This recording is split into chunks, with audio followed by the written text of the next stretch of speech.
ಮನಸ್ಸನ್ನು ನಾವು ಮಡಿಕೆ ಅಂತ ಯೋಚನೆ ಮಾಡಿದ್ರೆ, ಹಸಿಯಾದ ಮಡಿಕೆಯಲ್ಲಿ ನೀರು ತುಂಬಿಟ್ಟಾಗ ಆ ಮಡಿಕೆಯಲ್ಲಿ ತಾನಾಗೆ ನೀರು ಸೋರಿ ಹೋಗುತ್ತೆ.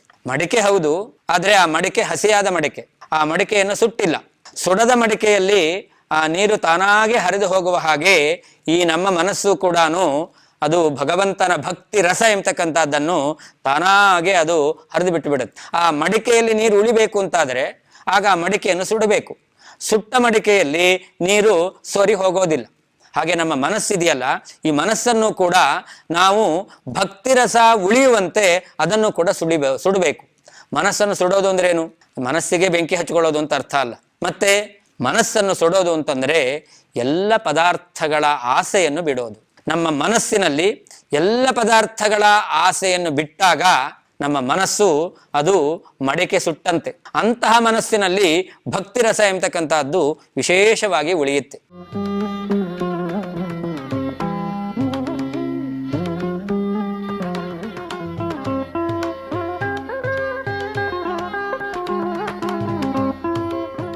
ತಪಸ್ವಾಧ್ಯಾಯ ಶುಶ್ರೂಷಾ ಕೃಷ್ಣ ಪೂಜಾರತಂ ಮುನಿಂ ವಿಶ್ವೇಶಮಿಷ್ಟದಂ ವಂದೇ ಪರಿವ್ರಾಟ್ ಚಕ್ರವರ್ತಿನಂ. ಶ್ರೀ ಗುರುಭ್ಯೋ ನಮಃ. ಕಾಂತಾಯ ಕಲ್ಯಾಣ ಗುಣೈಕಧಾಮ್ನೇ ನವದ್ಯುನಾಥ ಪ್ರತಿಮಪ್ರಭಾಯ ನಾರಾಯಣಾಯ ಅಖಿಲ ಕಾರಣಾಯ ಶ್ರೀ ಪ್ರಾಣನಾಥಾಯ ನಮಸ್ಕರೋಮಿ. ಅನಾಕುಲಂ ಗೋಕುಲಮುಲ್ಲಲಾಸ ಯತ್ಪಾಲಿತಂ ನಿತ್ಯಮನಾವಿಲಾತ್ಮ ತಸ್ಮೈ ನಮೋ ನೀರದ ನೀಲಭಾಸೆ ಕೃಷ್ಣಾಯ ಕೃಷ್ಣಾರಮಣಪ್ರಿಯಾಯ. ಅಪಿತ್ರಿಲೋಕ್ಯ ಬಹಿರುಲ್ಲಸಂತಿ ತಮೋಹರಂತಿ ಮುಹುರಾಂತರಂಚ ದಿಶ್ಯಾದೃಶಂ ನೋ ವಿಶದಾಂ ಜಯಂತಿ ಮಧ್ವಸ್ಯ ಕೀರ್ತಿರ್ದಿನನಾಥ ದೀಪ್ತಿಂ. ಶ್ರೀ ಗುರುಭ್ಯೋ ನಮಃ. ಮಧ್ಯಗೇಹ ಭಟ್ಟ ದಂಪತಿಗಳು ಅನಂತೇಶ್ವರನ ಸನ್ನಿಧಾನದಲ್ಲಿ ಅನಂತೇಶ್ವರನ ಅನುಗ್ರಹವನ್ನು ಪಡೆದು ಸತ್ಸಂತಾನವನ್ನು ಪಡೆಯಬೇಕೆಂಬ ಉದ್ದೇಶದಿಂದ ವಿಶೇಷವಾಗಿ ಸೇವೆಯನ್ನು ಮಾಡ್ತಾ ಇದ್ದರು ಅಂತ ಮನನ ಮಾಡಿದ್ದೆವು. ಆ ಮಧ್ಯಗೇಹ ಭಟ್ಟರು, ಅವರ ಪತ್ನಿ ವೇದವತಿ ಅವರು ವಿಶೇಷವಾಗಿ ಆಹಾರದಲ್ಲಿ ನಿಯಂತ್ರಣ, ಇಂದ್ರಿಯ ನಿಯಂತ್ರಣ, ತನ್ಮೂಲಕ ಭಗವಂತನನ್ನು ವಿಶೇಷವಾಗಿ ಸೇವೆ ಮಾಡ್ತಾ ಇದ್ದಾರೆ. ನಮ್ಮ ಮನಸ್ಸು ಅದು ಒಂದು ಪಾತ್ರೆ ಇದ್ದ ಹಾಗೆ. ಈ ಮನಸ್ಸೆಂಬುವಂತಹ ಪಾತ್ರೆಯಲ್ಲಿ ಭಕ್ತಿ ರಸ ಎಂಬತಕ್ಕಂಥದ್ದು ಉಳಿಬೇಕು. ನಮ್ಮ ಮನಸ್ಸೆಂಬುವಂತಹ ಪಾತ್ರೆಯಲ್ಲಿ ಆ ಭಕ್ತಿ ರಸ ಎಂಬತಕ್ಕಂಥದ್ದು ಅದು ತಾನಾಗಿಯೇ ಸೋರಿಕೊಂಡು ಹೋಗ್ತಾ ಇದೆ. ಮನಸ್ಸನ್ನು ನಾವು ಮಡಿಕೆ ಅಂತ ಯೋಚನೆ ಮಾಡಿದ್ರೆ, ಹಸಿಯಾದ ಮಡಿಕೆಯಲ್ಲಿ ನೀರು ತುಂಬಿಟ್ಟಾಗ ಆ ಮಡಿಕೆಯಲ್ಲಿ ತಾನಾಗೆ ನೀರು ಸೋರಿ ಹೋಗುತ್ತೆ. ಮಡಿಕೆ ಹೌದು, ಆದರೆ ಆ ಮಡಿಕೆ ಹಸಿಯಾದ ಮಡಿಕೆ, ಆ ಮಡಿಕೆಯನ್ನು ಸುಟ್ಟಿಲ್ಲ. ಸುಡದ ಮಡಿಕೆಯಲ್ಲಿ ಆ ನೀರು ತಾನಾಗೆ ಹರಿದು ಹೋಗುವ ಹಾಗೆ ಈ ನಮ್ಮ ಮನಸ್ಸು ಕೂಡ ಅದು ಭಗವಂತನ ಭಕ್ತಿ ರಸ ಎಂಬತಕ್ಕಂಥದ್ದನ್ನು ತಾನಾಗೆ ಅದು ಹರಿದು ಬಿಟ್ಟು ಬಿಡುತ್ತೆ.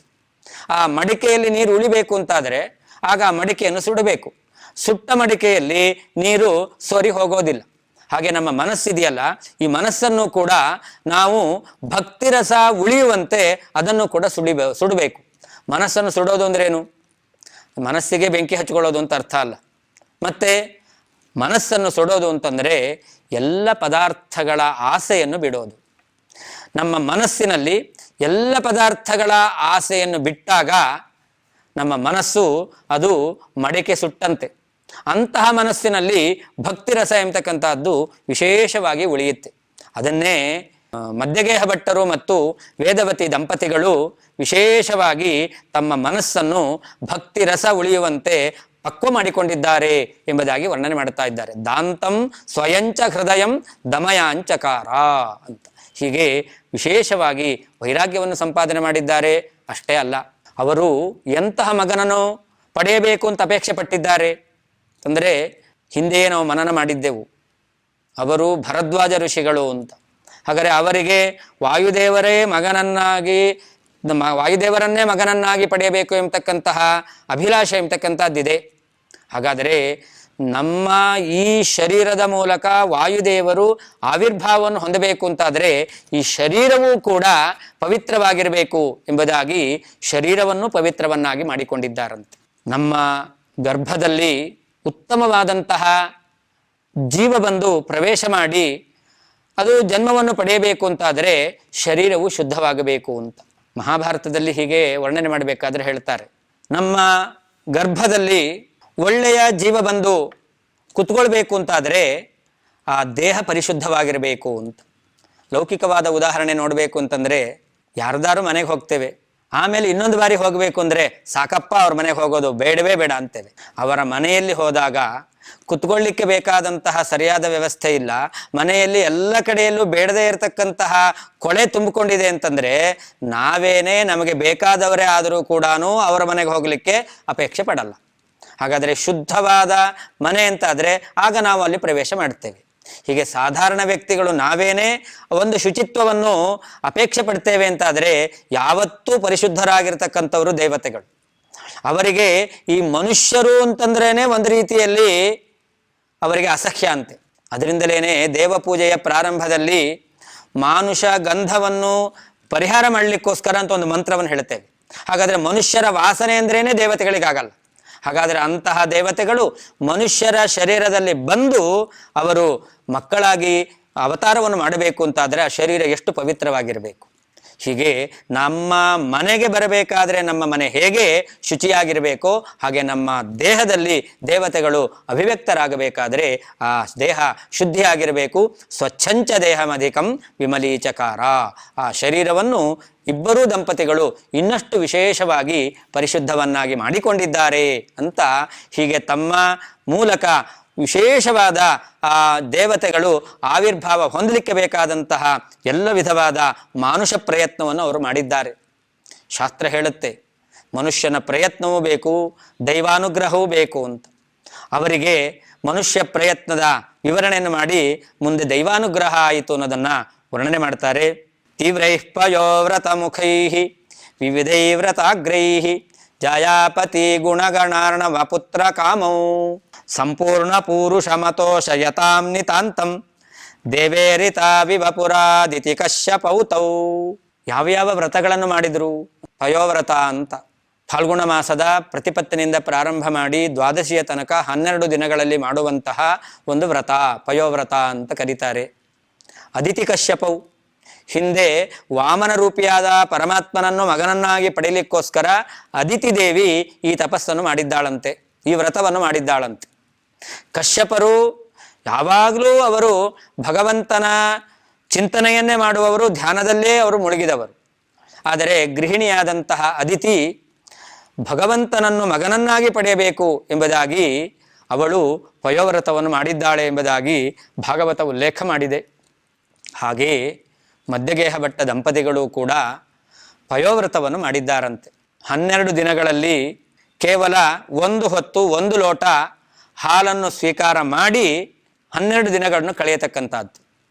ಆಮೇಲೆ 13ನೇ ದಿವಸ ಬ್ರಾಹ್ಮಣ ಭೋಜನವನ್ನು ಮಾಡಿಸಿ ಆಮೇಲೆ ಪಾರಣೆ ಮಾಡ್ತಕ್ಕಂಥದ್ದು, ಆಹಾರ ಅನ್ನಾದಿಗಳನ್ನು ಸ್ವೀಕಾರ ಮಾಡೋದು, ಇಂತಹ ಒಂದು ವ್ರತ ಅಂತ.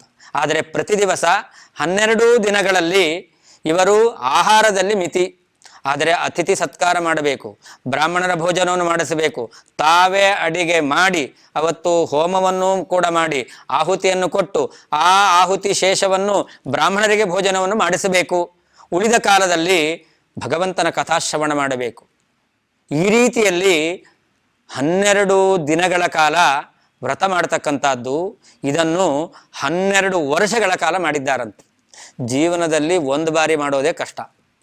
ಅಂತಹ ವ್ರತವನ್ನು ಈ ಇಬ್ಬರೂ ದಂಪತಿಗಳು 12 ವರ್ಷಗಳ ಕಾಲ ಮಾಡಿದ್ದಾರಂತೆ.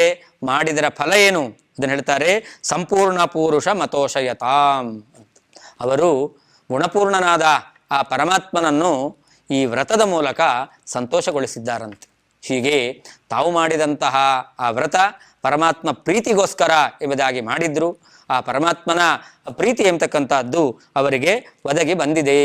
ನಾಥಸ್ಯ ಭೂರಿ ಕರುಣಾ ಸುಧಯಾಭಿಷಿಕ್ತೌ ಶ್ರೀ ಶ್ರೀಧರ ಪ್ರತತಿಶಾರ ಶರೀರ ಯಷ್ಟಿ ಭೂರಿವ್ರತ ಪ್ರಭವ ದಿವ್ಯ ಸುಕಾಂತಿಮಂತೌ ತೌ ದೇಹ ಶುದ್ಧಿ ಮತಿ ಮಾತ್ರ ಮತಾಲಭೇತಾಂ.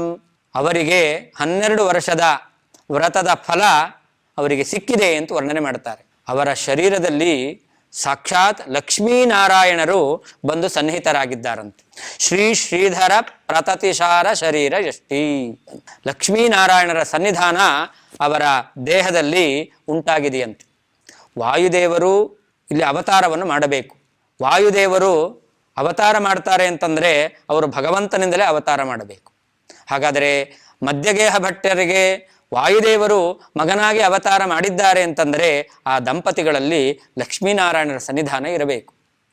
ಮಧ್ಯಗೇಹ ಭಟ್ಟರು ಮತ್ತು ವೇದವತಿ ಅವರಲ್ಲಿ ಆ ಮಾಡಿದಂತಹ ವ್ರತದಿಂದ ಸಂತುಷ್ಟರಾದ ಲಕ್ಷ್ಮೀನಾರಾಯಣರು ವಿಶೇಷವಾಗಿ ಸನ್ನಿಹಿತರಾಗಿದ್ದಾರಂತೆ.